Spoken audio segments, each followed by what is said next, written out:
Donc là, ça peut se rompre Ça comme peut ça. se rompre à ce stade-là ou pas? À ce stade-là. Là, j'en sais rien. Pour moi, ça me paraît bizarre. Ah, dans le truc, c'est pas écrit, mais... Parce que j'ai j'ai des pas trucs, tout, je pense que... J'avais l'impression qu'à ce stade-là, le plus embêtant, c'est qu'il y a de la stigmatisation. Vous allez être impliqué comme tuteur dans un groupe d'apprentissage par problème. Vous craignez de ne pas maîtriser le groupe ou de ne pas avoir le niveau. Vous avez raison de vous poser ces questions. L'apprentissage par problème ne s'improvise pas. Vous devez réfléchir à la méthode au préalable. Aujourd'hui, nous allons aborder les principes de base de l'APP pour vous permettre d'aborder ces séances dans les meilleures conditions. No longer dependent on you. I'm not dependent on you. Withdrawal syndrome, I went through. L'apprentissage par problème est utilisé depuis les années 60 à la McMaster University afin de passer d'un enseignement transmissif magistral à une méthode de pédagogie active plus proche de la pratique médicale. Cette méthode s'est étendue depuis dans de très nombreuses universités. L'APP est une méthode de travail en petits groupes, idéalement de 8 étudiants. Lorsque le groupe est trop petit, il y a moins d'animation. Lorsqu'il est trop grand, les étudiants sont moins investis. Vous devez favoriser une bonne ambiance de travail et libérer la parole. Je vous conseille pour ceci de disposer vos tables en U ou O. Je vous conseille également de demander aux étudiants de noter leurs prénoms sur une feuille A4 pliée, ce qui vous permettra tout de suite de les impliquer personnellement et de façon conviviale. Ensuite, certains rôles doivent être définis. Le secrétaire est le poste indispensable.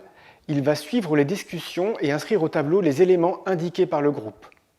Le scribe est celui qui va synthétiser cette information pour que chaque élément du groupe puisse travailler sur ses propres objectifs d'apprentissage. Certaines universités proposent également un rôle de rapporteur pour assurer les communications avec les responsables du programme. Enfin, il existe un rôle inconstant d'animateur du groupe où un étudiant prend en charge directement l'animation du groupe. Nous n'utilisons pas cette fonction dans notre faculté et l'animation est dévolue au tuteur.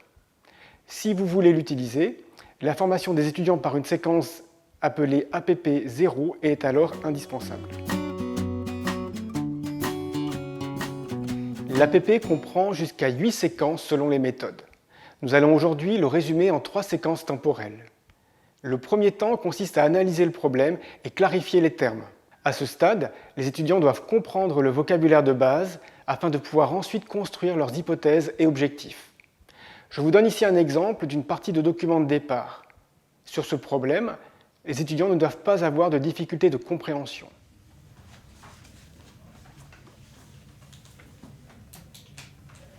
Pensez bien à laisser le temps nécessaire aux étudiants pour analyser le problème.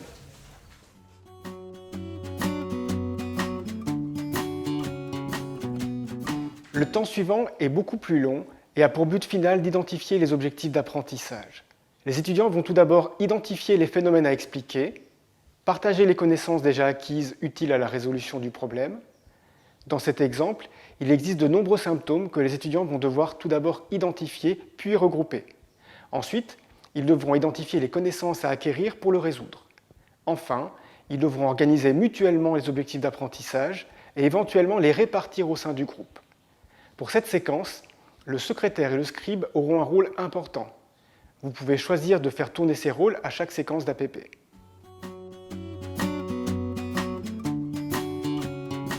La seconde séquence est individuelle.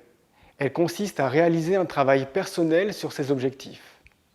L'étudiant peut utiliser des ressources que vous suggérez, mais doit idéalement également identifier d'autres sources d'informations et ainsi construire son raisonnement en le reformulant et en identifiant les points d'ambiguïté. Vous pouvez à ce stade rajouter une séquence intermédiaire de points d'étape, en particulier sur les recherches en cours. La troisième séquence consiste à effectuer une synthèse de toutes les connaissances nouvellement acquises pour résoudre le problème. Dans ce but, les étudiants doivent les présenter et les expliquer en groupe. Ici, Romain effectue une synthèse de son travail qu'il restitue au groupe. Une sorte de caillot qui va bloquer brutalement la terre, et du coup ça va être moins irrigué, donc du coup ça va être l'angine de poitrine instable. Et après il y a plusieurs catégories, après il peut y avoir une ischémie.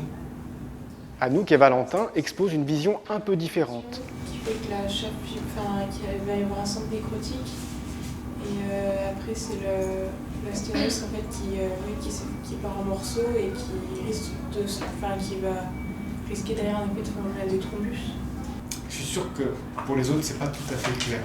Votre rôle ici est d'amener les étudiants à synthétiser leurs connaissances, à les confronter entre eux et à faciliter la prise de parole par les étudiants qui ne s'expriment pas.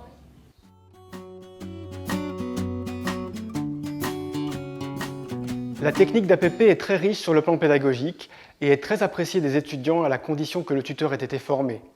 Nous verrons dans une prochaine capsule quels sont les différents styles de tuteurs et comment nous pouvons nous améliorer. No longer dependent on you. I'm not dependent on you. Withdrawal syndrome I went through. No longer dependent on you. I'm hypersensitive to you. Hypersensitive to things you do. You come near, I come out in spots. Hypersensitive to you.